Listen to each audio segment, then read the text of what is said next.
extend your communications to the uttermost, give every facility by which men and material, for the word goods is synonymous with material, can pass from one country to the other, but do not sanction the construction of this tunnel.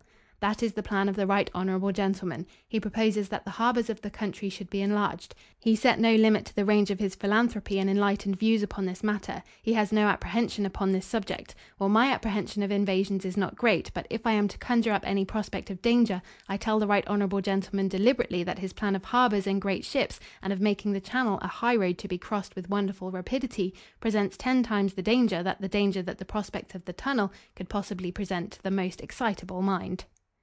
Now, one word about the opinion of the military authorities. I'm not going to speak of them with contempt. On the contrary, I must say that I have the deepest respect for the profession of the soldier, and especially for the function of the commander in the field, charged with the care of large bodies of men, with the duty of making the most of the resources of the country, and with the enormously difficult task of bringing all to bear on a particular point, under particular circumstances, and at a particular time, for the purpose of war. That I deem to be one of the highest and most extraordinary trials to which the human mind can be subjected, and I do not know any other position in which the demand for energy and the exercise of every great quality of human force is so tremendous and overwhelming.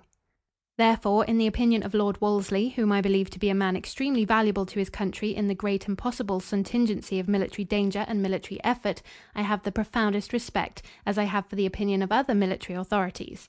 But that respect is mainly due in relation to the operations of war, or measures directly connected with the operations of war. On other matters not so connected, their judgment carries weight, and always will carry weight. But in questions of this character, the judgment of military authorities cannot be accepted as infallible, and we find that the prescriptions and recommendations of the military authorities of one day or one year are disavowed and reversed by the military authorities of another time. We were told in 1860 that Lord Palmerston's fortifications would give us such a state of security that we need never be alarmed again. But have we not had within these latter years alarms more poignant, more startling, more costly than, perhaps, were ever reached before in times of peace? And these fortifications are regarded apparently by those who recommended them with the greatest indifference. If I am asked to rely on the opinion of military authorities as infallible, and required to surrender my own poor judgment and responsibility into their hands, I would quote the name of Alderney. If there is a single creation on earth that may be called the creation of military authority, it is the work now represented by the remains, the ruins, the shreds and tatters of the fortifications at Alderney. Save that the funds were supplied from the Treasury, these works were a military creation. I know it is sometimes said that all faults and imperfections in such cases are due to the impertinent interference of civilians, but what civilian had anything to do with the works at Alderney? I had to do with them in the sense of yielding to the imperative demands of the military authorities of that day. Excellent, able, and highly distinguished men they were, Eyre John Burgoyne, Sir Henry Hardinge, and others who adorn our military annals. They told us that with an expenditure of £150,000, Cherbourg would be sealed up, and no hostile fleet would ever issue from it. I was the man who proposed this expenditure, and the House agreed to it 35 years ago. But I need not say that the matter did not stop there. The expenditure went up to £1,500,000, and I am not sure whether it stopped short of £2 million. And of that there now remain but the miserable fragments of that work, a monument of human folly, useless to us as regards any purpose for which we were urged by military authorities to adopt their plan, but perhaps not absolutely useless to a possible enemy with whom we may at some period have to deal, and who may possibly be able to extract some profit in the way of shelter and accommodation from the ruins. Then take another and very different example from another branch of the subject. I wish to speak of nothing but of which I have some personal knowledge. Everybody knows that in the crisis of a great war, the only and appalling difficulty, if not danger, of this country is the fewness of men, and not the scantiness of any other resources whatever. We were, until the forethought and sagacity of Lord Palmerston and Lord John Russell relieved us of the task, in military occupation of the Ionian Islands. Our garrison there used to consist in times of peace of 6,000 or 7,000 men, and I believe it was admitted that, considered in reference to times of war and in reference to reserves, such soldiers as we would require to have there would stand to our debt in time of war at not less than 12,000 men.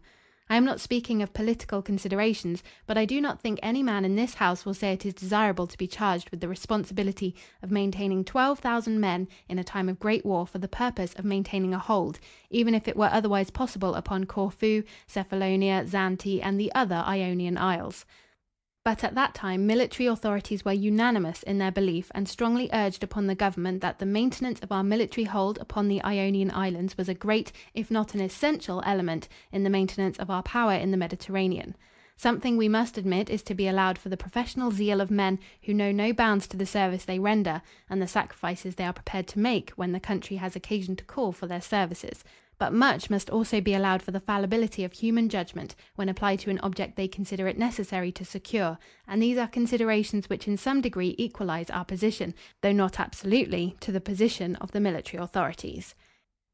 It seems ludicrous for a person like myself to give an opinion on the military danger of the Channel Tunnel in the face of the opinion of military authorities, but I cannot get rid of the feeling, and it is simply common sense, that when I endeavour to consider all the points, which I will not now enter upon in detail, I am bound to point out that it is not a safe thing for us to say, we have military authorities who tell us this thing or that, and we ought to be satisfied, when of necessity we have before our eyes many exemplary cases where the predictions and injunctions of military authorities have been totally falsified.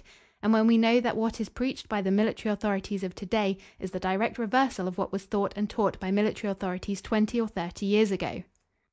Under the circumstances, I trust we have arrived at a time of comparative calm, when the matter can be considered without prejudice, which was not possible in 1883. If I may presume to refer to an old and homely proverb, Philip was then drunk, but Philip is now, I trust, sober, and it is in the sobriety of Philip that I place all my confidence.